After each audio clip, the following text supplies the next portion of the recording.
Hey there, UK EDCers who are absolutely not allowed to carry this fixed blade as part of their EDC, but can if they have a decent reason.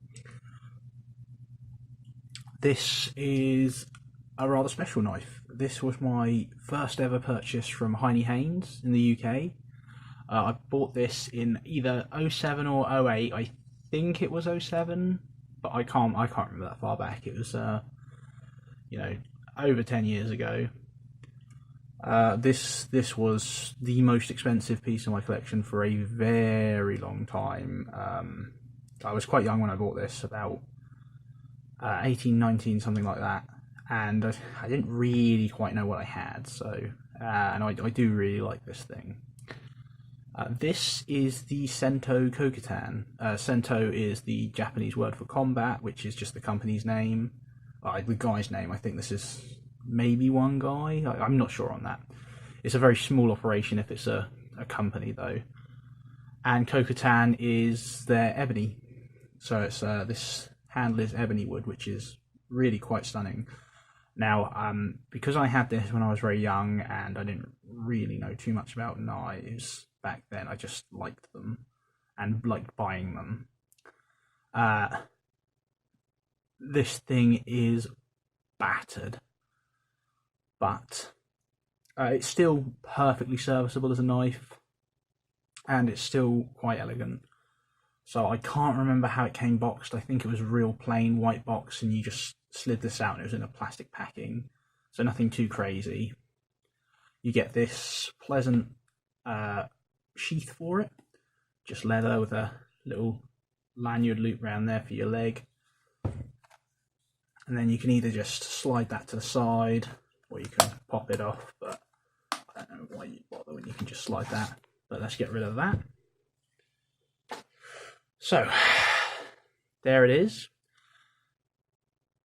Absolute beauty, this thing. This is not what it used to look like. It used to look even prettier.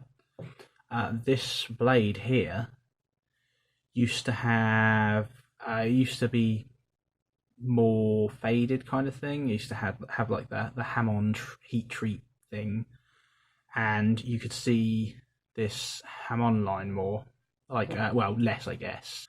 Heinnie Haynes advertised this to me as Damascus Steel, and in the picture I couldn't quite make it out. I thought, oh yeah, that is.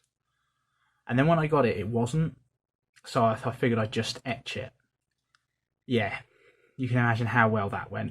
This was 160.95 in 2008. I found it on the Wayback Machine. It doesn't have the picture with it, but I'll throw that up right now for you. Absolutely stunning, this thing. You got your brass hand guard. You got yourself a little ricasso. No sharpening choil, unfortunately, which you can see how much I've used this because the blade used to start there and run along, and you can see it's lost that much in the time.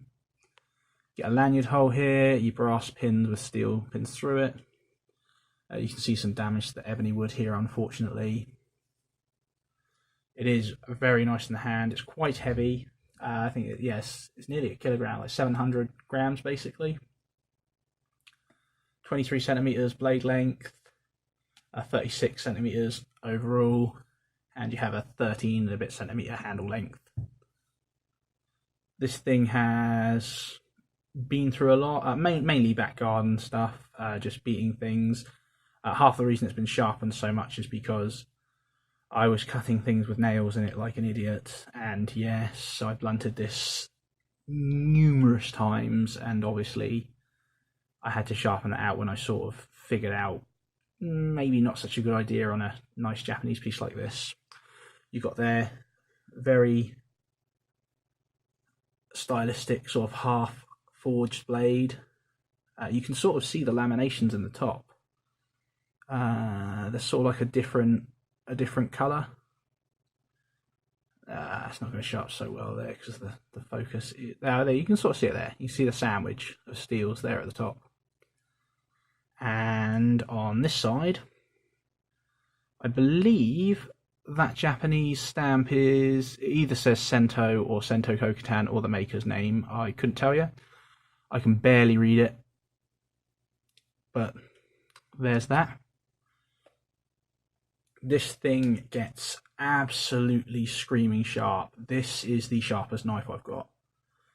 And it doesn't matter that I've sharpened it, it's really easy to sharpen as well. This thing is disgusting. Let me grab out a thing.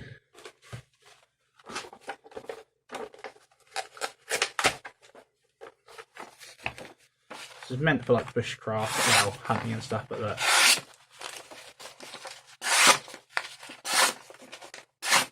Just absolutely doesn't care. Oh, maybe not. Maybe not super sharp.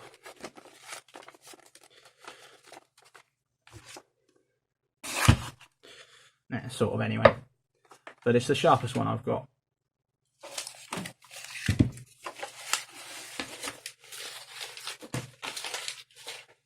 Let's get rid of all that.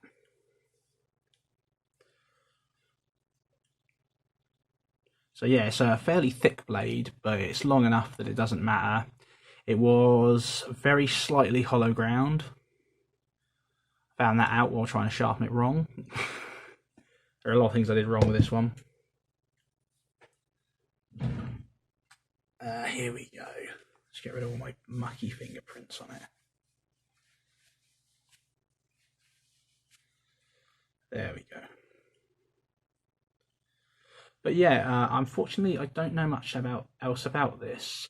This isn't available anymore, but you can get some very sort of similar in the same vein. A couple of knives still on Heinnie. If I get a spare bit of money, I might buy another one. But I'm not in any hurry since I'm, buying things like this, and I haven't got all the money in the world. But either way, this was my first Heinnie purchase, and this was my first, what I'd call a good knife. There's not really much else I can say about this. It works well. I've cut a lot with it. It's not uncomfortable by any means. It fits well in the hand. You can do a proper day's work with this, because I have done a proper day's work with this. Just taking apart old like fence panels and stuff, just stupid stuff that you do as a teenager with a knife in the back garden.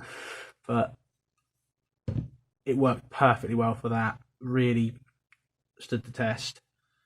Edge retention, I can't remember. It has been a long time since I've done any of that. Obviously, I've matured somewhat, and I don't generally tend to go outside in the backyard and running a knife over my head anymore. But yeah, from what I recall, it did fine. I don't think I needed to sharpen it for that day, and that was, I really battered it. Like I said, it doesn't seem like it's bad at all. But yeah, I don't do any hunting as such, so I couldn't say whether it's any good for hunting or bushcraft. This obviously isn't a bushcraft knife, but you probably get away with it. It would do your job, but you'd obviously be better off with something smaller and more ergonomic anyway. This is more of a thing to look at that was tragically really abused. Either way, I managed to restore the Hamon after etching it. I had to sort of sand that all down and stuff, which is, I've got an almost mirror polish on there. I'm happy with it though. But yes, you can see the Hamon line, so I'm happy with that. Either way, that's my little bit on this. That was my first Heinnie knife. Thank you very much.